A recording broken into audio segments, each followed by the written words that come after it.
Barnabas Builders. This is Coach Andrew. Today we are going to code our push button by hand in the Arduino IDE.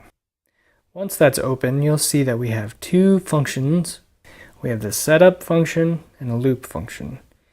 Every Arduino looks for a setup function that runs only once, and we use this to initialize our variables, some libraries, and our pin modes. And then of course our loop, which runs after our setup and runs continuously in a loop. I'm going to start with some comments. So the comments are these two little slashes at the front of the line, meaning that none of this will be put into the code, and it's more for us to be able to read. And I want to think about what it is that we're going to do before we just start doing it today.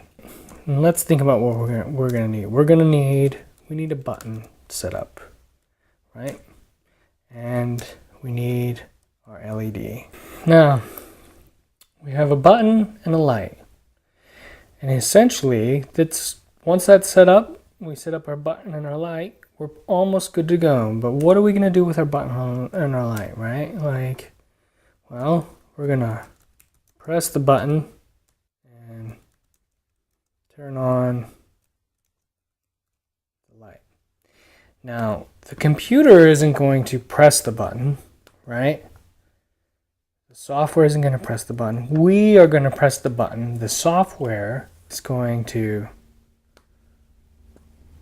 check if the button has been pressed, right? And if it's going to check, and I keep saying that same word, if it's going to check, all right, actually I say it right here, check if the button has been pressed, then turn on the light. Otherwise, the light is off.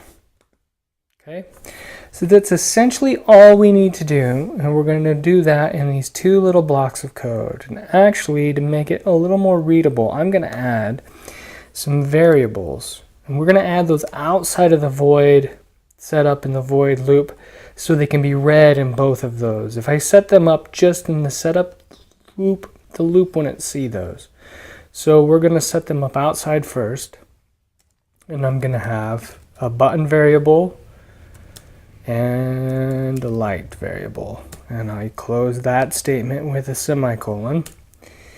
Now, you notice I use the word int here. That's short for integer, and an integer is any whole number, positive or negative, including 0, whole number.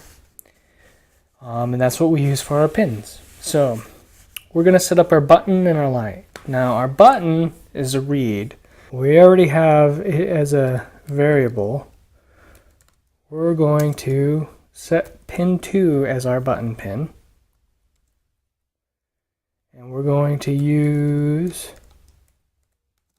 I like a little bit of lining things up here, pin 7 for our light. To set those modes, we use the term pin mode. Notice I use a capital M and the word turns orange, meaning it is a reserved keyword. It's a reserved function by Arduino. So our pin mode, let's look pin mode for our button, right? Our button pin, which is pin 2, and the mode, it's an input because we want to know the state of what it's doing. And then we will have a pin mode for our light.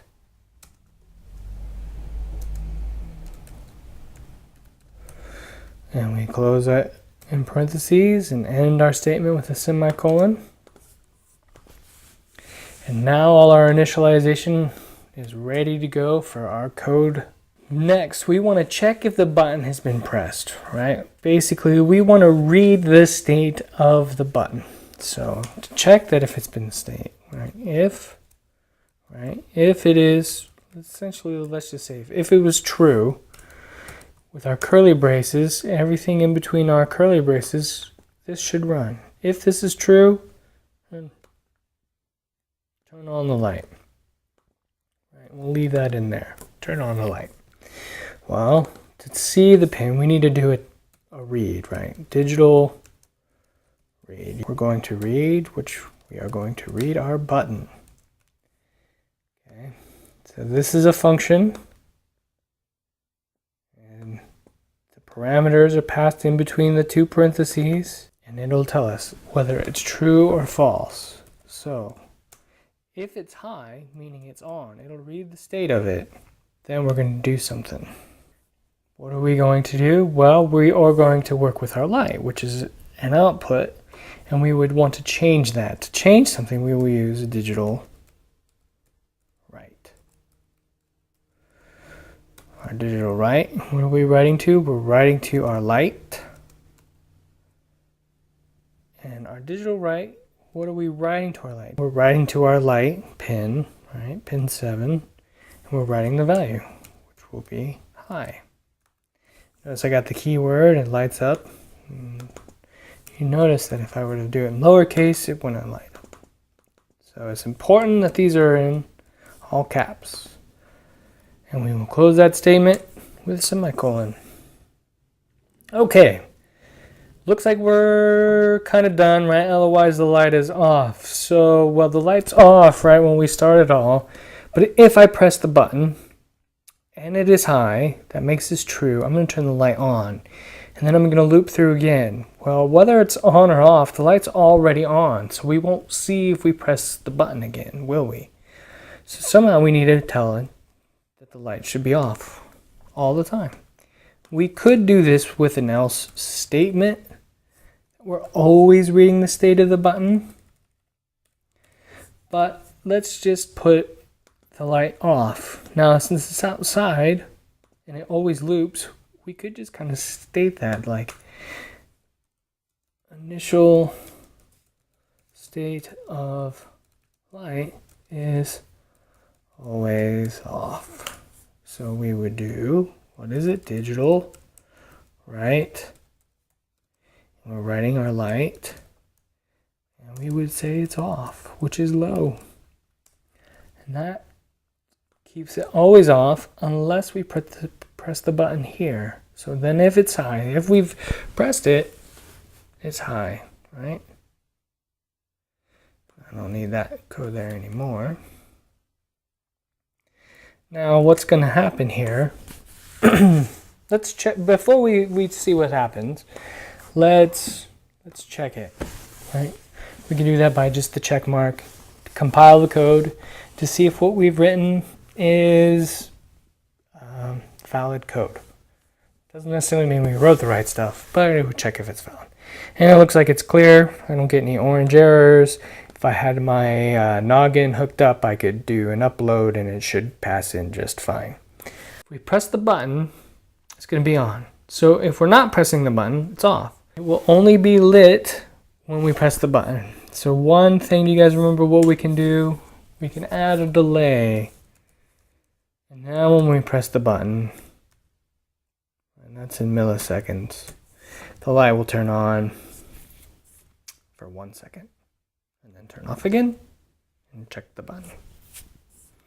Thank you for joining me. I look forward to doing more of these, and give me a shout out. Press this button if you like me, press that button if you don't. Remember to subscribe and all that other fun, cool stuff. All right, let's keep on building.